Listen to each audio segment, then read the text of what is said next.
मंडळी, आज माझी ईद आहे, बकरी ईद. त्याच्यामुळे तुम्हा सगळ्यांना बकरी ईदच्या मुबारक.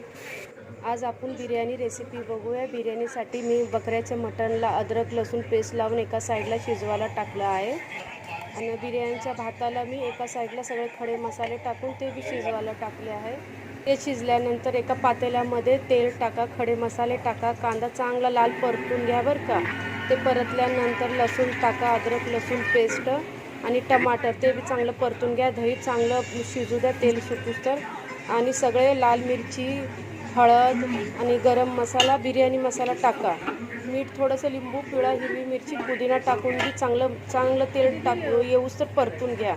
मटण शिजलेलं आहे ते शिजलेलं मटण टाकून द्या आणि तो जो भात आहे ना तो बी टाकून द्या. चांगलं दमावर 10 मिनटासाठी एक परात ठेवून त्याच्यावर वजन ठेवून मस्त 10 मिनटासाठी दमावर ठेवून गरमागरम खाऊन घ्या.